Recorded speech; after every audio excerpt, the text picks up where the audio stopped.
Go. Hey there, my name is Alianake and I'm an education advisor here at Fin Foundation. And today we are with our lovely interns who have been with us for their summer internship. And they're going to tell us all about their experience during their internship, all about Tanzania, how do they see it, how do they find it, the culture, the food, the people, the adventures they had. And we're going to begin with the introduction. And we're going to start with Steve. Hi, Steve. Yeah, hi. So my name is Steve. I'm going to my third year at the University of Wisconsin-Madison. I'm studying computer science, and I live in New Jersey. Okay, Ian. My name is Ian. I'm also going to my third year at the University of Wisconsin-Madison, studying computer science. I'm also from New Jersey. Okay, so Steve, uh, the first moment that you landed in Tanzania, how did you find it? Can you tell us your experience? Uh, well, I would say the first thing that I noticed was the traffic. The traffic surprised me, definitely for sure. It was it was very chaotic. The amount of traffic lights and traffic lanes, and all the cars just kind of going wherever they want to go, definitely was a little overwhelming at first. But now after about like 9 weeks now, I got pretty used to it. So yeah, that was what was pretty surprising to me at first. Wow. So we're aware that the culture here in Tanzania differs quite a lot from the US. How can you speak of our culture here in Tanzania? What can you say about the culture of Tanzania? I would say the culture is very uh, very definitely more welcoming and friendly.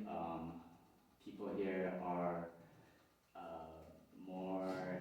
They do things by communicating with one another.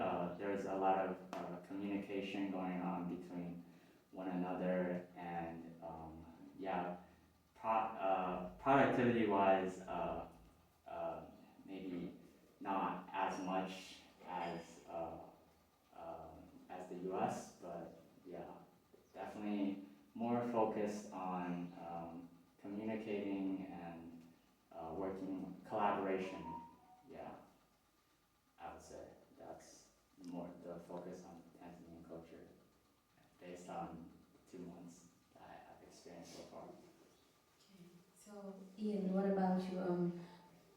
What was the experience when you first landed on the earth here at Tanzania? Like, how was it? And but also, how do you find the culture here? Yeah, when I first landed, I'd say like that was like really the only thing nothing really surprised me that much. Um, I guess like it was really hot, and that was like one of the first things I felt. Uh, Stepping off out of the airport, but as I learn more about the culture, I would say it's like definitely more laid back than the U.S. I think the U.S. operates more like strict schedules, while Tanzania as a country kind of like shifts as a whole. Like it's more like adaptable, I guess is a good word for it. Um, in terms of like week structure, day structure, weekend structure. Um, yeah, so I'd say more adaptable than the U.S. Um, After experiencing the culture of Tanzania, what is something that you can say it's quite unique? Um, Something that's quite unique. Other than like what I just said about being laid back, I would say that like the people on the street greet you, even if they have no idea who you are, which is really unique. I think especially to Tanzania compared to other parts of the world. So you could totally just see a stranger and have like a quick, I guess like 30-second, like, kind of a mini conversation. And I would say that's unique to Tanzania. Steve, what's the uniqueness that you found in Tanzanian culture? Um, yeah, I also find, yeah, people, I would say, yeah, more specific to Tanzania, I guess people are more willing to just stop you on the street, kind of just have a small conversation with you, ask you how you're doing, things like that. I think also family-wise, Tanzania, I think families in Tanzania live in bigger numbers, so maybe extended families, sisters, brothers, all kind of live together, and that's more, I guess, more specific to Tanzania. Okay, so what about the foods that you had while you were having your internship here? Um, I wouldn't say the foods really took me by surprise. The only thing was ugali. That was one thing that I haven't really tried before. But other than that, people here eat rice, barbecue meats, and kind of like tomato sauce based with meat or sometimes grilled fish, which is all kind of foods that been I've gotten in touch with. So it didn't really take me by surprise. Okay, what about the gypsy alley? That was yeah, that was I thought that was good, but there are definitely foods that are similar to that in other countries as well. So that didn't really take me by surprise as well. Okay. And Ian, what was your experience with the foods here in Tanzania? Um, I would say, yeah, other than the ugali, just like Steve said, everything is pretty much food that I've had before. Even the chips in my eye, it's very reminiscent of like hash browns and eggs, like hashed eggs that you just make in a pan, which like I've made for breakfast. And the like pilau is something that you can find in India. So I've had that before as well. And then I will say that I do like the sauces here. I like the tomato base. I like tomato. Um, so I'm a fan of that. But other than the ugali is the only thing that was like very new to me, where I haven't had that before, and yeah, it was a good experience to try it for sure. Oh, that's very wonderful. Um, we're all aware that you also went to Maasai village and you kind of noticed that there's a different, quite different culture the Maasai have than the one you met here in the town. So, what can you say about your visit at Maasai village, their culture and everything? Yeah, my visit to the Maasai village was a really good visit. I got to sit down with some of the elders at the village. I would say that it's definitely different compared to like life in town. Um, they live a little bit further away. They live in houses that are made mainly off of like straw and like thatch, as well as like wooden logs that they have like I guess chopped down, compared to like concrete houses. Uh, and they live a little bit more further away, a little bit more remote, and they mainly make a living off like their produce, not so much like businesses. But they do have businesses like selling souvenirs, or I mean not souvenirs, but selling like belts or making stuff with the resources they have. So I think that was a good experience. What about you, Steve? Yeah, I say I had a good experience as well.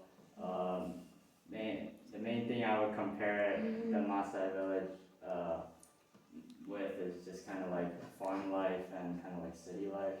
So it's good to experience the Maasai village, how they herd cows, catch sheep, and yeah, how they just kind of stay away, kind of stay a little further away from technology and just enjoy their crops and mainly the products that sustain them.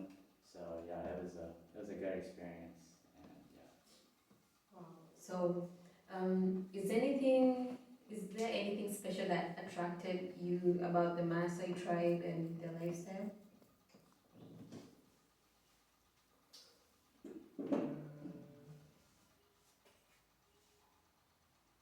I would say it's like a very simple life, which is like pretty attractive, I guess. Um, and like how much time they spend around animals. What about you, Steve?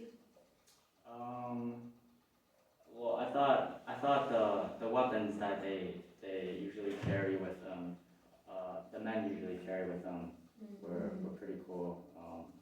The clubs that they kind of use to kind of herd cows and defend themselves, and the swords that they use to cut meat when they're out hunting and stuff. Yeah, I thought that was pretty cool. Wow, I'm really happy that you guys enjoyed it. But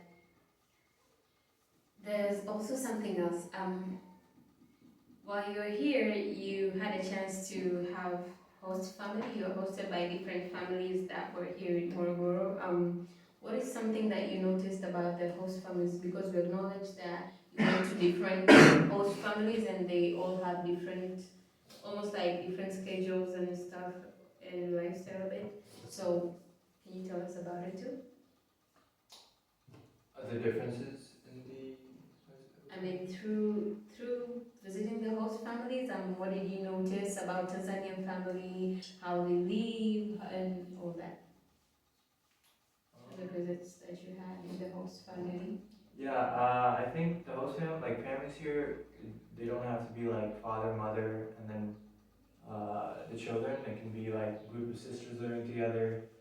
It can be like a different build up. That's definitely one thing I noticed. And I think across all three families, like a lot of the dishes were different. Like we got cassava and then um, like chicken and nyama. So just like different dishes as well. Wow. And on the other hand, Steve, how was your experience with the host families, and what did you notice and acknowledge about their lifestyle, their families in general? Yeah, I think the family structure definitely varies from one host family to another host family. One thing I did notice though, most host families did have a separate farm that they kind of keep close to their house, where they keep like cows, chickens, or other crops. I thought that was pretty cool to kind of visit them and see how they take care of those livestock as well.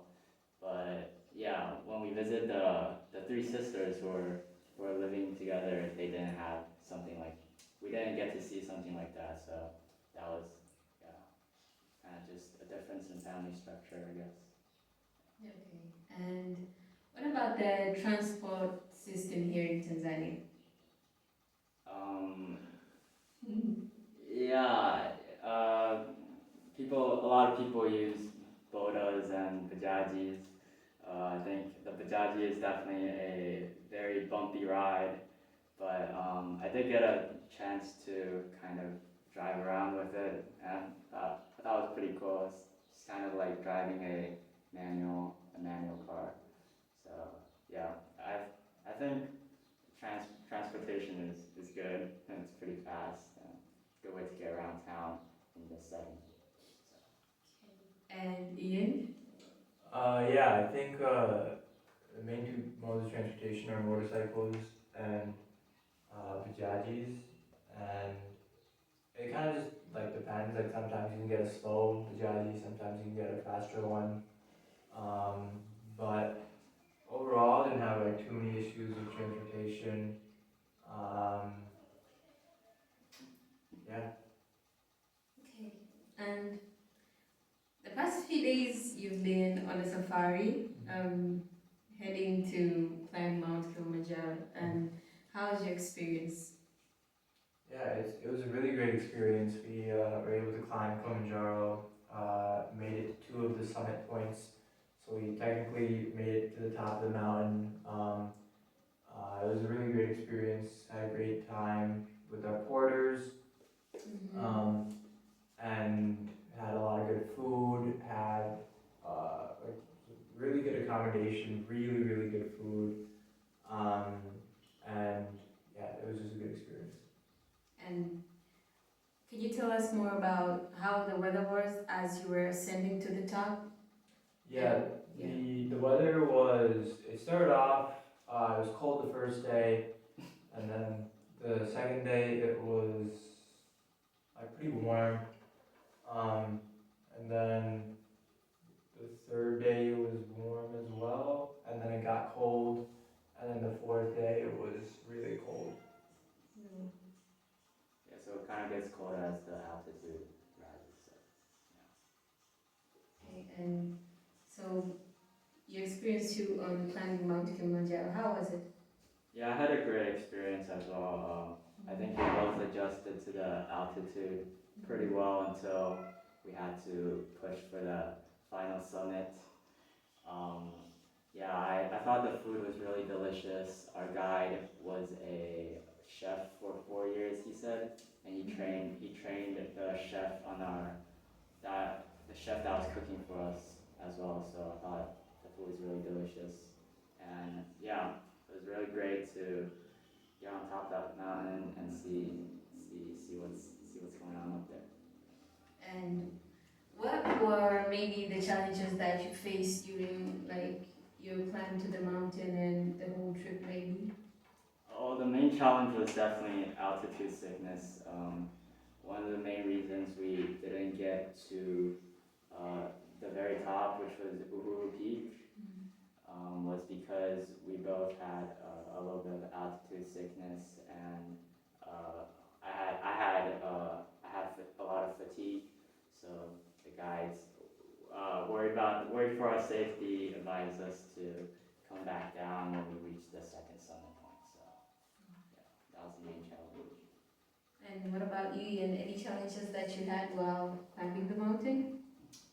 Um, yeah, I think that just that fourth night was pretty difficult, but we kind of knew that coming in, so it was like I guess like a challenge that we accepted. But it was still like definitely hard.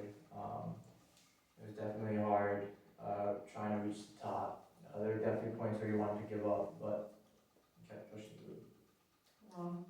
I'm really proud of you guys. I mean, to be able to climb the 5,000 meters, I can say that it was worth it, right?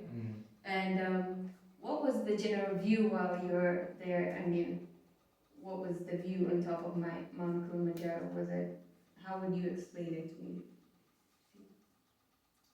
Um, uh, glacier environment.